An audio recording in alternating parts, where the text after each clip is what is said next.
vio Dios que la maldad de los hombres era mucha en la tierra y que todos los designios de los pensamientos del corazón de ellos era de continuo solamente el mal.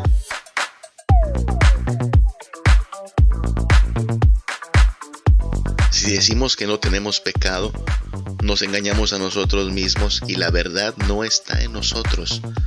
Si confesamos nuestros pecados, Él es fiel y justo para perdonar nuestros pecados y limpiarnos de toda maldad. Si decimos que no hemos pecado, le hacemos a Él mentiroso y su palabra no está en nosotros. Catecismo de Heidelberg, pregunta número 3. ¿Cómo conoces tu miseria? Por la ley de Dios. Por cuanto los designios de la carne son enemistad contra Dios, porque no se sujetan a la ley de Dios ni tampoco pueden.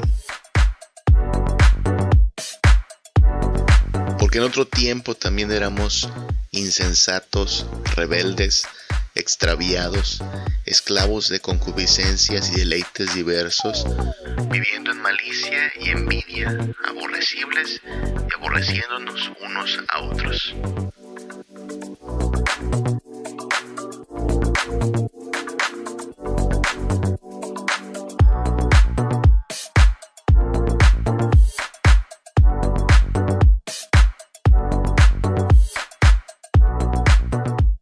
Buenos días, buenas tardes o buenas noches, cualquiera que sea la hora en la cual nos estás sintonizando. Te doy la bienvenida a un episodio más de nuestro podcast Una Vida Reformada. Que el Señor te bendiga, te guarde, te prospere y te dirija hacia todo lo que tiene que ver con conocerlo más, depender más de Él y amar más su palabra y su voluntad. Aquí estamos en un episodio más del podcast Una Vida Reformada. Soy Samuel Hernández, el peregrino feliz, y vamos a estar meditando en los próximos minutos acerca de estos temas que hemos reunido en esta serie que le hemos titulado Agridulce. Estamos diciendo que el sabor de la doctrina verdadera, el sabor del Evangelio de Cristo, es un sabor agridulce. Porque por un lado nos muestra nuestra condición terrible, desesperada, una condición de bancarrota espiritual, una condición pues básicamente de desahuciados hacia la eternidad. Pero así como eso es amargo, y es amargo saberlo y darnos cuenta de que no somos tan grandes o tan importantes como a veces lo pensamos, es dulce porque nos muestra el verdadero remedio, el único remedio para tan grave condición, que es Jesucristo, el Hijo de Dios, viniendo a la tierra a dar su vida por nosotros, a librarnos de la muerte y la condenación y proveernos salvación eterna y dicha eterna. Entonces es esta mezcla, un sabor amargo que nos muestra nuestra grave condición y un sabor deliciosamente dulce que nos lleva a Cristo Jesús. De ahí que hablamos de el Evangelio y la doctrina como algo que tiene un sabor agridulce. Y bueno, estamos avanzando en el estudio del Catecismo de Heidelberg. Hemos meditado en la pregunta número 1 que nos pregunta ¿cuál es tu único consuelo tanto en la vida como en la muerte?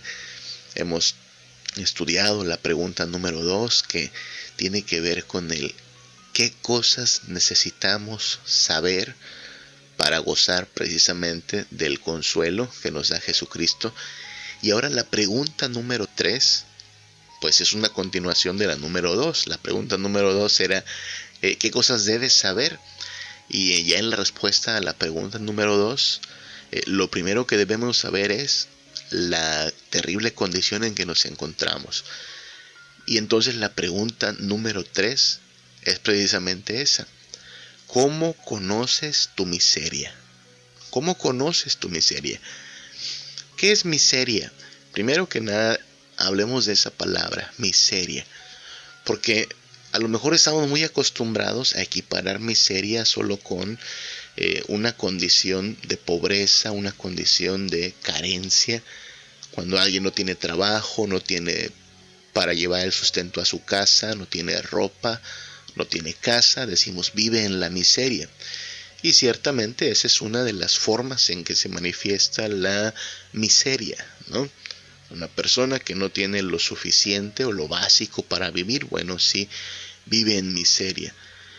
Pero sabes, la miseria a la cual se está refiriendo esta ocasión el Catecismo de Heidelberg no tiene que ver principalmente con nuestra condición económica. Hay gente que puede tener dinero suficiente o más de lo necesario y está en la condición de miseria también. Hay una persona que a lo mejor está durmiendo en su mansión sin preocuparse de qué va a comer mañana porque tiene asegurado todo por el resto de su vida. No está preocupada porque están subiendo las tortillas, porque vaya, unos cuantos pesos no le van a dejar en la pobreza extrema, pero aún así su condición es de miseria. Y bueno, aquí cuando hablamos de miseria hablamos de una condición en la cual entramos todos los seres humanos. No la miseria precisamente de falta de dinero, sino la miseria de nuestra condición, la condición humana. Todos, ricos o pobres, grandes, pequeños, ancianos, jóvenes, exitosos o fracasados, todos estamos en una condición de miseria. Y esa condición de miseria consiste principalmente en que nos encontramos bajo la condenación. Todos somos pecadores. Todos merecemos morir bajo la ira de Dios. Todos vamos a ir al infierno, a menos que pase algo que Dios pueda y quiera hacer para librarnos de ello. Todos estamos corrompidos por naturaleza, somos malos, somos perversos. Todos estamos de hecho degradándonos, nuestros cuerpos se están haciendo débiles cada vez más, nuestras habilidades van a ir menguando poco a poco hasta que todos volvamos al polvo de donde vinimos. He ahí la condición de miseria a la cual nos referimos. Y añádele que nos enfermamos, nos contagiamos, somos susceptibles de accidentes y de catástrofes, somos frágiles. Todos nos encontramos en esa situación, una situación miserable en toda la extensión de la palabra y en todas las facultades de nuestro ser. No solamente entonces hablamos de pues cómo alguien a veces no tiene suficiente dinero para vivir, sino de la condición en que nos encontramos. Una condición de fragilidad, de incapacidad, de maldad en nuestro corazón, de pecaminosidad y por lo tanto de maldición. Estamos bajo maldición. Ahora, la pregunta número 3 del Catecismo de Heidelberg es: ¿y cómo conoces tu miseria? Es una pregunta importante, algo así como ¿de dónde obtienes ese diagnóstico? ¿De dónde obtienes ese veredicto? Y es importante, ¿no? Porque cuando hablamos de un diagnóstico, pues sabemos que no podemos autodiagnosticarnos ciertas cosas, ¿no? Si de pronto tengo un dolor en la espalda, no podría deducir solo por eso que tengo un tumor creciendo en mi columna, ¿no? A lo mejor soy bastante dramático, catastrofista y pienso lo peor, ¿no? Pero podría venir la opinión de un experto y decir: no, señor, usted solo tiene una mala postura o ha dormido chueco y tiene un dolor de espalda por eso, pero no tiene cáncer, no se preocupe. Podría tener una migraña, ¿no? Una migraña muy fuerte y decir: bueno, me está dando un derrame cerebral. Y a lo mejor no, a lo mejor solo es que te has desvelado mucho últimamente. Entonces no puedes autodiagnosticarte. Y si alguien sale con un veredicto de esta clase, también le podríamos preguntar: ¿cómo sabes? Ay, es que tengo un tumor, es que tengo un derrame, o es que me acaban de desahuciar. ¿Quién te dio ese diagnóstico? ¿Cómo lo sabes? Y lo mismo pasa entonces cuando hablamos de nuestra miseria.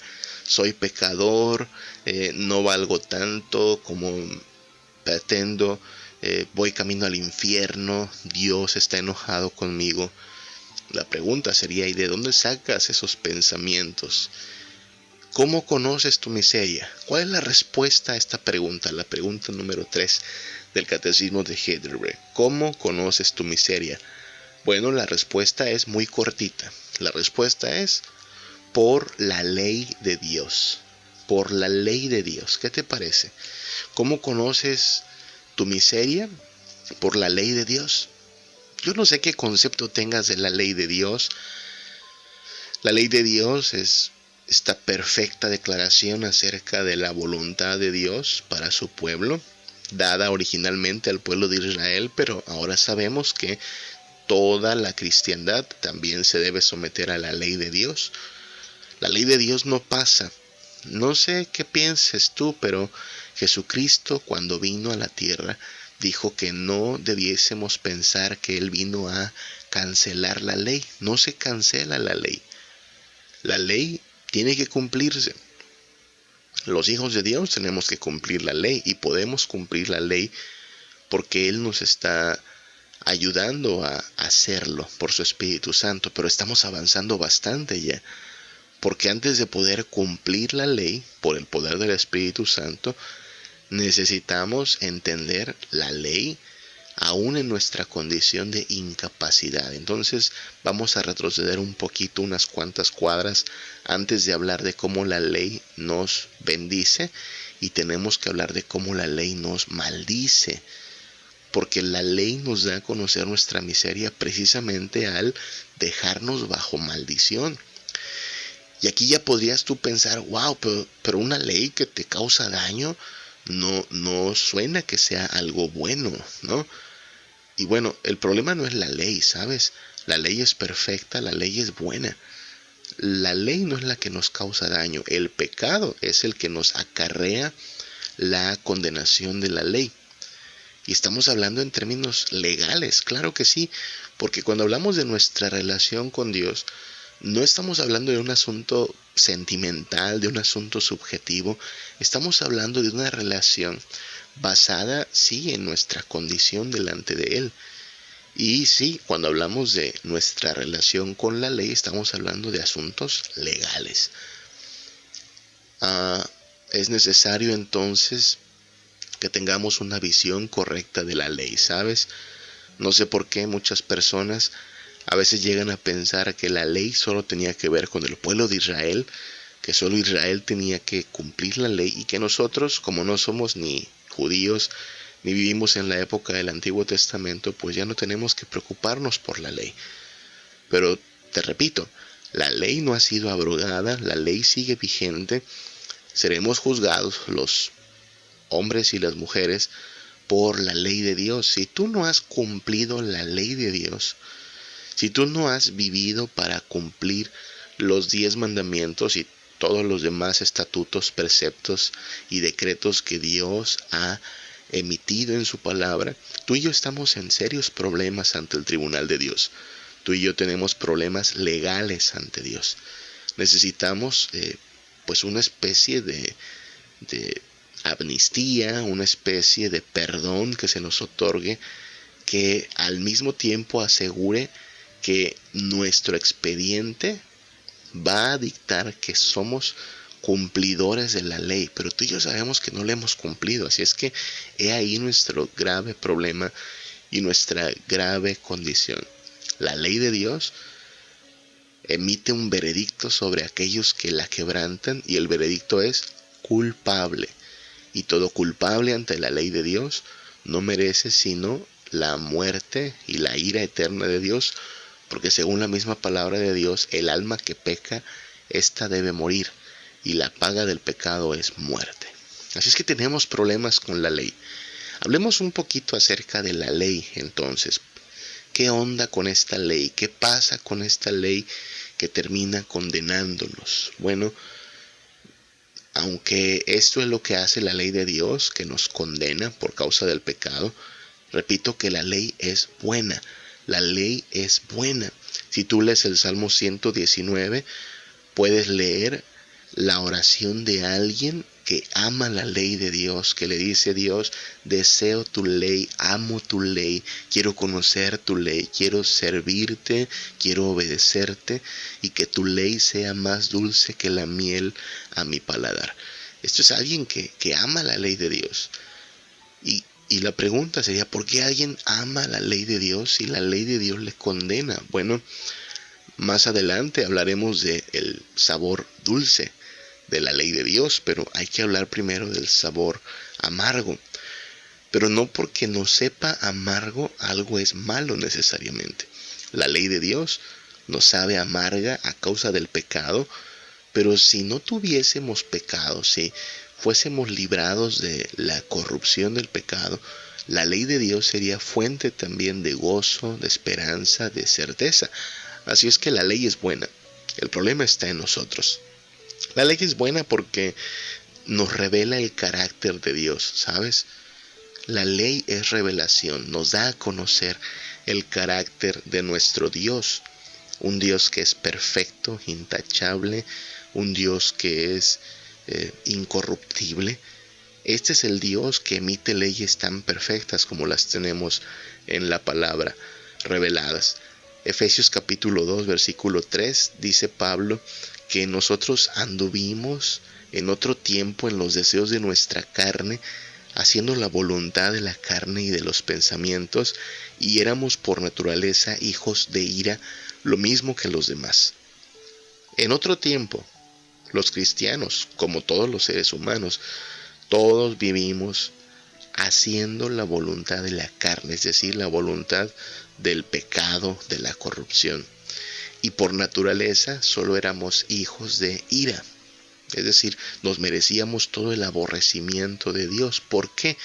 Porque el carácter de Dios es un carácter de santidad, es un carácter de amor por la verdad. Dios ama la verdad y por lo tanto Él aborrece al mentiroso.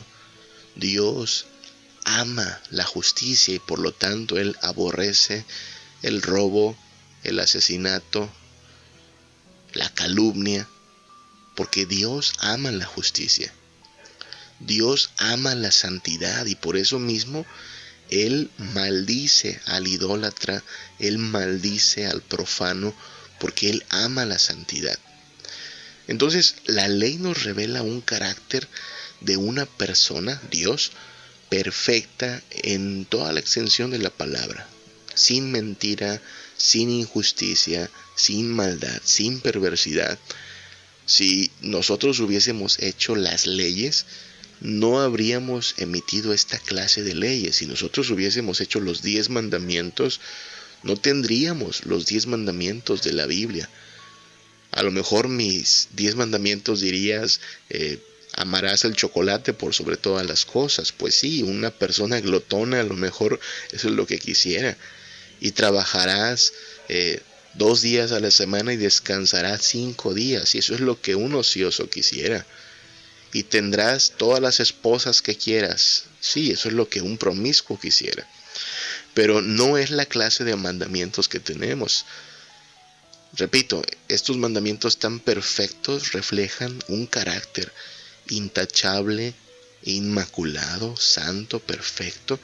Un Dios que aborrece la mentira, que aborrece el asesinato, que aborrece la ociosidad, que aborrece la idolatría, que aborrece el engaño y la corrupción y la fornicación y la envidia incluso, pues nos habla del carácter de alguien por encima de nosotros, Dios. Así es que la ley nos refleja el carácter de Dios. Tú y yo conocemos a Dios al darnos cuenta de los mandamientos tan puros y santos que Él nos ha revelado. Lo que hace la ley de Dios es que reprueba el pecado.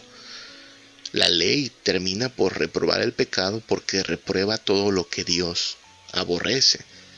Dice Romanos 8:7 que los designios de la carne son enemistad contra Dios, porque no se sujetan a la ley de Dios ni tampoco pueden.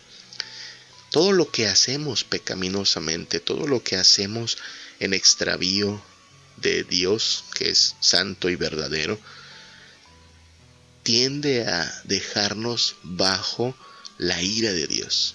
Dios está airado contra nosotros. Dice Romanos 8:7 que nos convertimos en enemigos de Dios, porque los designios de la carne son enemistad contra Dios. ¿Y cómo llegamos a ese veredicto? Porque la ley nos reprueba. La ley, como si fuera una especie de checklist, nos dice, bueno, aquí fallaste, aquí también fallaste, aquí también fallaste, aquí también fallaste, y luego resulta que cuando fallas en un mandamiento, fallas como en otros 10 más, porque el pecado es una ruina en muchos sentidos, no solo en uno, y entonces terminas reprobado.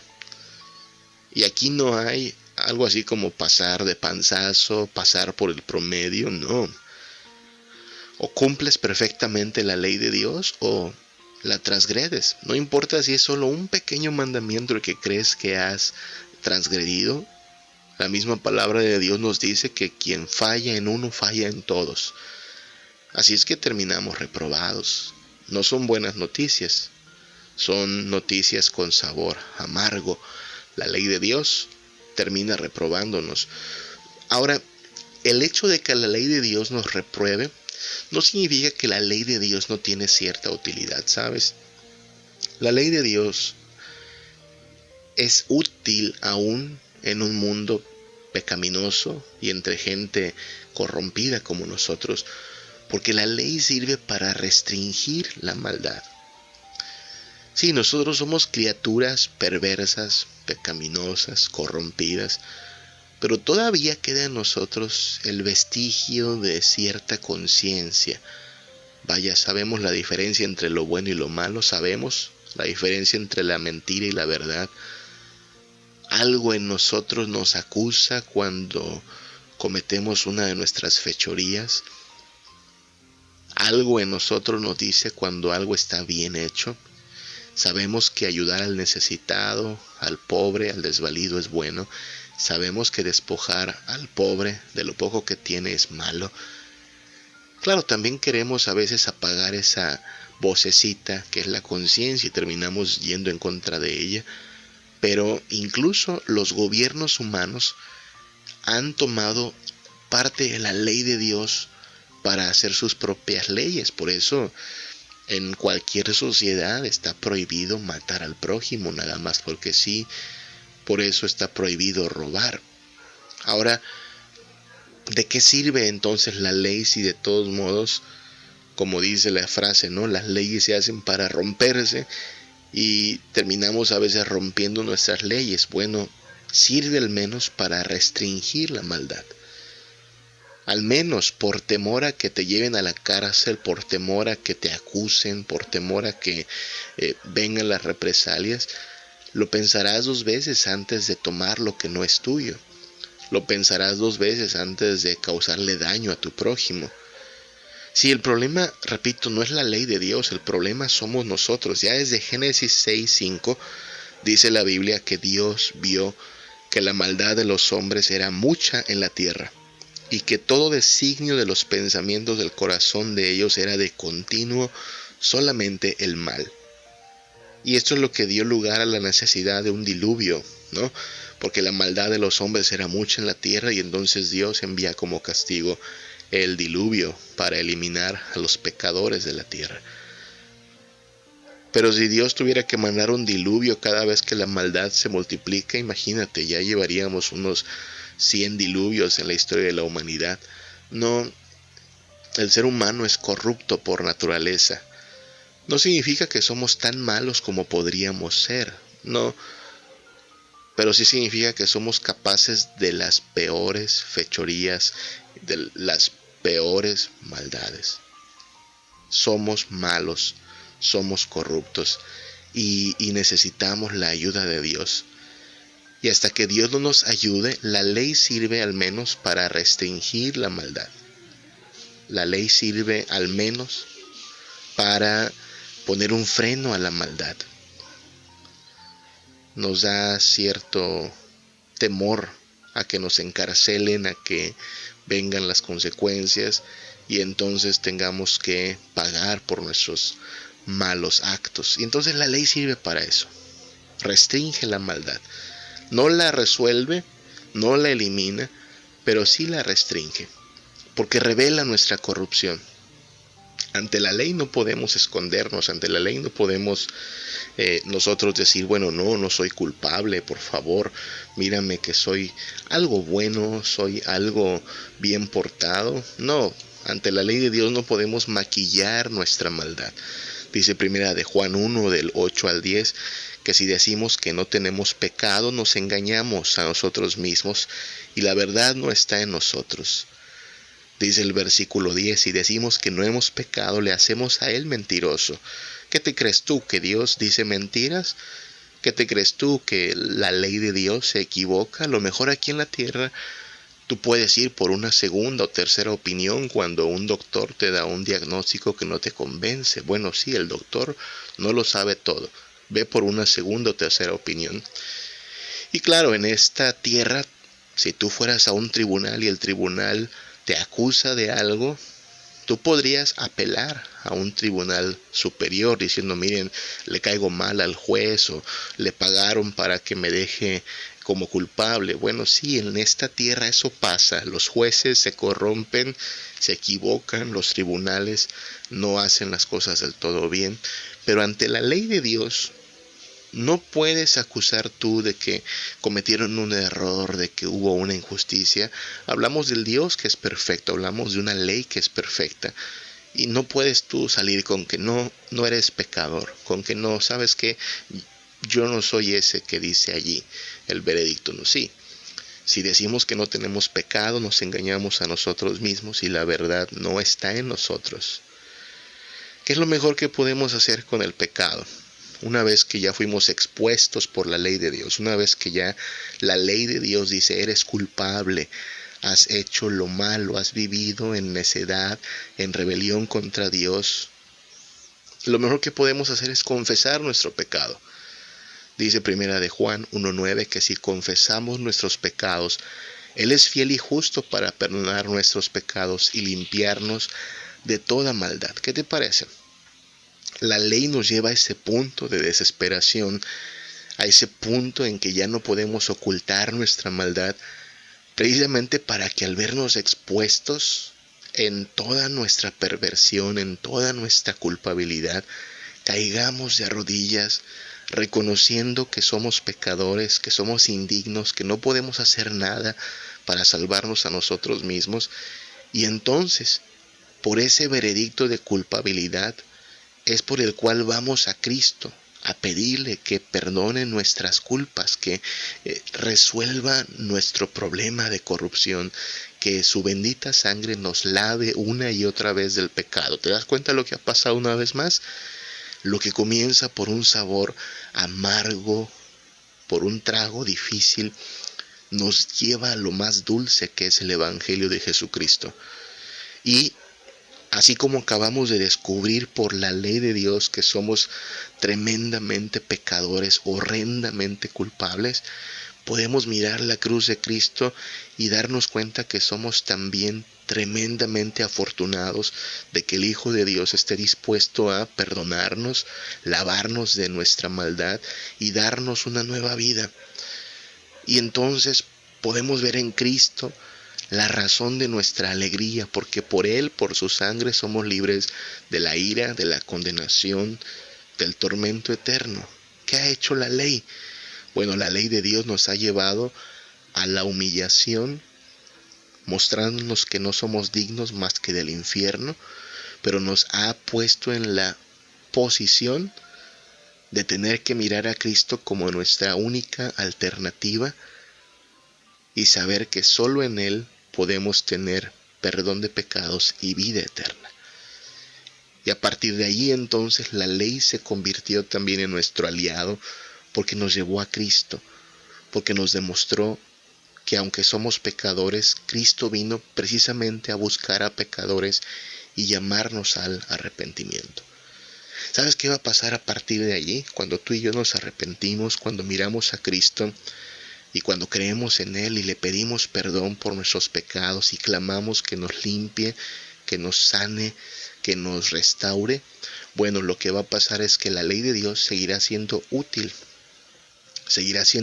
el resto de nuestra vida, para seguirnos mostrando el pecado que debe ser combatido, pero también para irnos orientando en la vida, ahora en sometimiento a Cristo. Conoceremos más de Cristo, quién es Él, que ama, que odia, que bendice, que aborrece. Y tendremos entonces en la ley de Dios una especie de guía que nos va mostrando cómo hemos de vivir. La ley de Dios es guía para el cristiano. Tito capítulo 3, versículo 3 nos recuerda que en otro tiempo nosotros éramos insensatos, rebeldes, extraviados, esclavos del pecado y de deleites diversos. Vivíamos en la malicia, en la envidia, nos aborrecíamos y éramos aborrecibles. Eso fue antes de Cristo. Pero ahora en Cristo tenemos no solo perdón de pecados, no solo limpieza, sino que además su Espíritu ha venido a nosotros y ha comenzado una obra de purificación. Nos va a ir quitando la clase de pensamientos que son aborrecibles y va a poner en nosotros la mente de Cristo. Nos va a ir dando fortaleza para luchar contra las tentaciones y nos va a dar también una nueva voluntad que se goza en lo que Dios ama y que aborrece lo que Dios aborrece. Y en todo este proceso, el referente, la brújula, es la ley de Dios. La ley de Dios me recuerda, esto sí le agrada a Dios, esto no le agrada a Dios. La ley de Dios me reprueba o me aprueba, ¿no? Esto está bien, hazlo. Esto no está bien, abandónalo. Y entonces la ley de Dios será útil durante todo el trayecto de la vida cristiana, durante todo el peregrinaje por esta vida, para tomar decisiones que agraden a Dios, para ordenar mis prioridades en la manera en la que honren a Dios, para abstenerme de todo aquello que Dios aborrece y para dedicarme a ejercitarme en todo aquello que Dios ama, porque queremos ser agradables a aquel que nos amó, queremos ser fieles a aquel que murió por nosotros. Y en este deseo de ser agradables y fieles a Él, su ley será nuestro mejor aliado. ¿Notas lo que ha pasado? Si bien esta ley nos condena, nos maldice a causa de nuestro pecado, esta misma ley nos bendice una vez que nos hemos rendido a Cristo, porque se convierte en nuestra aliada para ayudarnos a caminar en santidad, en verdad, en justicia, en honestidad, en fidelidad a nuestro Dios. Así es que no, la ley de ninguna manera es mala. Es peligrosa para los pecadores, pero es de bendición para los redimidos. Y si tú y yo hemos confesado nuestros pecados y hemos venido a aquel que con su sangre nos puede salvar y hemos puesto nuestra confianza total en Jesús, su ley, a partir de entonces, ya no es la ley que nos maldice. Sigue exponiendo nuestro pecado, pero puesto que Cristo Jesús resuelve nuestro pecado, entonces la ley de Dios se convierte en nuestro aliado para vivir, como dice la misma palabra de Dios, sobria, justa y piadosamente. Así es que si tú eres un hijo de Dios, puedes amar a Jesucristo por todo lo que Él ha hecho para salvarte de la condenación, de la muerte y de la ira, pero puedes también amar la ley de Dios, que te revela su santidad, su verdad, su justicia, su pureza, su bondad, y te orienta, nos orienta en todo nuestro peregrinaje para vivir sobria, justa y piadosamente. Ama la ley de Dios. Clama por un corazón que ame los caminos de Dios. Y démosle gracias a Dios porque su ley es buena, agradable y perfecta. Y pidamos que nuestros corazones sean cautivados por el poder de Dios, que nuestra mente, nuestra voluntad sean dirigidas por su perfecta ley. Y en esa medida tendremos paz, tendremos justicia, tendremos bendición de aquel cuyos caminos son perfectos, que es toda santidad, toda verdad y toda justicia. Que el Señor te bendiga y que el Señor te guarde.